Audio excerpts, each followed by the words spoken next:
Los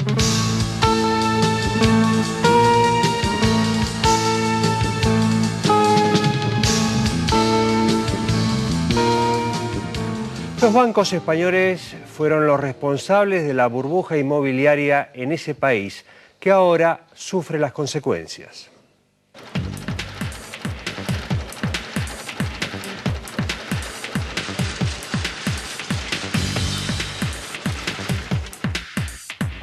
La actual configuración del sistema bancario español, al igual que la de la mayoría de los conglomerados financieros europeos, es el resultado de un proceso de concentración y absorción de entidades que comenzó en los años 90 y derivó en la supervivencia de grandes grupos que, una vez afianzados en la plaza local, salieron a colonizar otros mercados, sobre todo en Latinoamérica, impulsados por la globalización económica. Este proceso se vio intensificado por una serie de factores regionales e internacionales. Leyes de desregulación y liberalización financiera, la conformación de la Unión Europea y la adopción de una moneda común para el bloque económico. Un gran cambio va a abrirnos a todos las puertas de una nueva Europa más próspera y competitiva. El euro, la nueva moneda europea.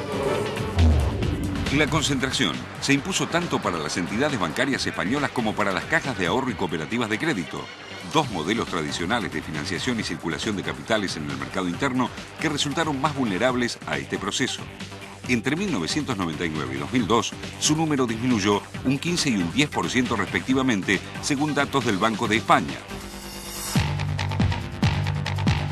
Entre los grandes grupos productos de este remapeo se encuentran el Grupo Santander, surgido en 1999 de la fusión del Banco Santander y el Banco Central Hispano, a la que siguió la compra de otras entidades y la adquisición de paquetes accionarios en otros países de Europa y América Latina, hasta conformar un gigante financiero que es, de hecho, el mayor banco de la eurozona, con negocios en la mayor parte de los países de América Latina y de la Unión Europea, Suiza, Rusia y China, entre otras plazas y regiones.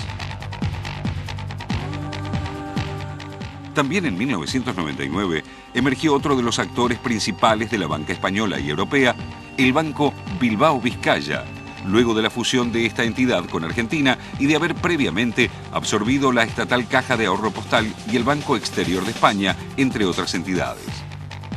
El Bilbao es el segundo mayor banco español, la séptima institución financiera del mundo con operaciones en 40 países y también ha apostado a la expansión en América Latina.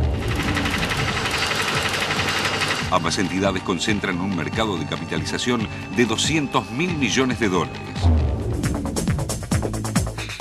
En los años previos al estallido de la crisis global, que se hizo visible en septiembre de 2008, España también había estado cultivando una burbuja inmobiliaria propia de proporciones descomunales, al calor de la cual empresas constructoras y desarrolladores terminaron tomando créditos por un valor que alcanza el 50% del Producto Bruto Interno de España.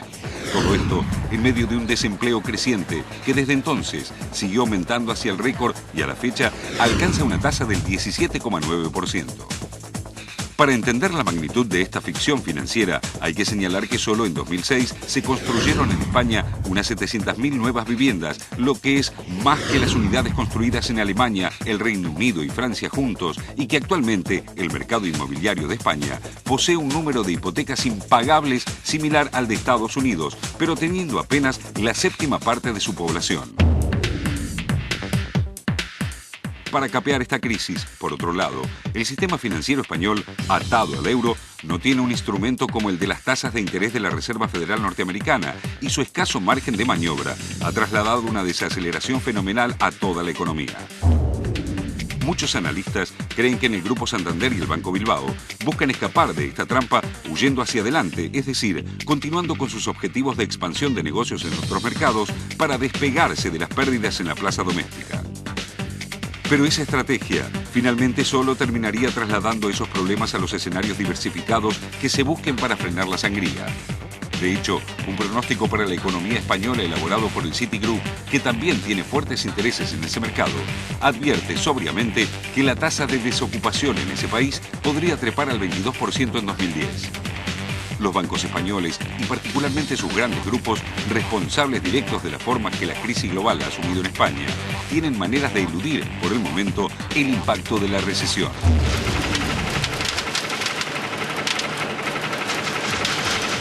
Hace pocos meses, el gobierno debió admitir la magnitud del colapso y ante el clamor de los banqueros, dispuso la creación de un fondo que debería alcanzar los 90.000 millones de euros destinado a acelerar las fusiones y adquisiciones de las entidades en problemas. Al igual que con el plan de rescate financiero en Estados Unidos, nada garantiza que esos montos siderales alcancen para estabilizar el mercado y restablecer el crédito, y mucho menos que esos beneficios se trasladen a los españoles de a pie, endeudados y desempleados, que no tienen opciones.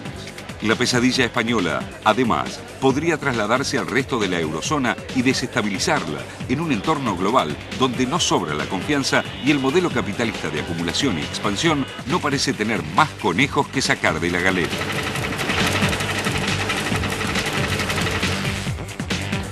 Sin conocer a fondo de qué se trataba, Pedro, durante todos estos años uno hablaba muchas veces con gente que vivía en España y decía, en España es facilísimo adquirir una propiedad. Y uno decía, ¿cómo puede ser cuando siempre se habló de lo difícil que era ser propietario en Europa? Sin embargo, se había facilitado el crédito al punto que, bueno, gente con accesos medios comenzaba a pagar un crédito para una propiedad que hoy ya no puede pagar.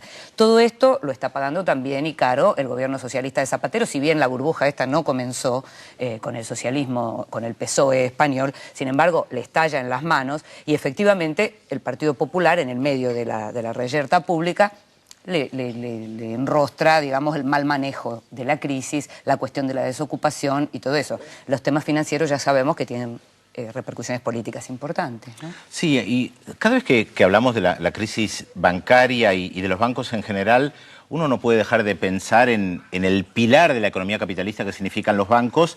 Y la pregunta que muchas veces uno se hace casi desde el sentido común, ¿qué pasa si todo el mundo saca el dinero de los bancos, ¿no? ¿Qué pasa con los bancos? Y justamente estamos en comunicación con Cataluña, con Enric Duran, que es un activista catalán que tiene propuestas bastante novedosas respecto al tema de los bancos, que además ha realizado una jugada bastante osada en contra de algunos bancos españoles, así que lo tenemos en comunicación para que él nos cuente primero qué hizo con los bancos españoles y qué está proponiéndole a la gente que haga. ¿Qué tal, Duran? Lo saludamos desde Buenos Aires. Hola, buenas tardes. Pues muy bien. Bueno, lo que yo hice fue pedir todos los créditos que pude a 39 bancos y con la intención de no devolverlos para demostrar la fragilidad del sistema financiero, denunciar su funcionamiento y proponer alternativas de sociedad, ¿no? Alternativas al modelo capitalista actual. Y usted está planteando también una actividad que realicen esta semana. ¿De qué se trata?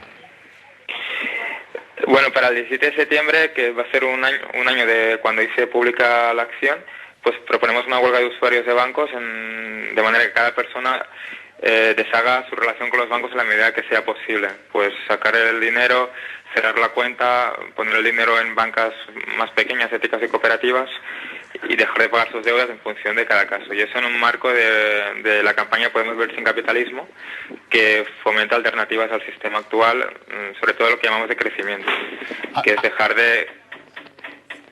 Dime. Sí, lo escuchamos. Que es dejar de crecer. O sea, el capitalismo se basa en un crecimiento que cada vez explota más los recursos naturales y que no es viable en un planeta con recursos finitos.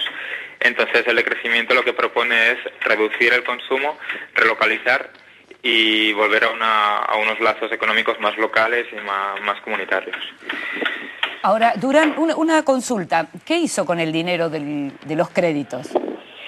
Lo dediqué a financiar estos movimientos sociales que fomentan alternativas al sistema capitalista actual. ¿Y cuál es su situación con la justicia en este momento, por ejemplo? Estoy pendiente de juicio. Hay 6 bancos que me han denunciado. De hecho, estuve 2 meses en prisión preventiva, luego salí. Y ahora el juicio pues se puede demorar un par de años, o no se sabe en estos momentos. Bueno, muchas gracias, Duran, por esta comunicación con nosotros. Realmente un tema novedoso, el hecho de pensar que se puede salir de la crisis retirando el dinero de los bancos. Salir de la crisis y del capitalismo. Y del capitalismo también. Creo que era la frase de Brecht que decía que más ladrón, uno es más... A ver, ¿cómo es la frase de Brecht? Era que más ladrón es el que funda un banco que aquel que lo roba, ¿no? Algo así era. Es una vieja frase. Seguramente algún televidente que nos está mirando nos va a poder mandar la frase exacta de Bertolt Brecht respecto a los bancos.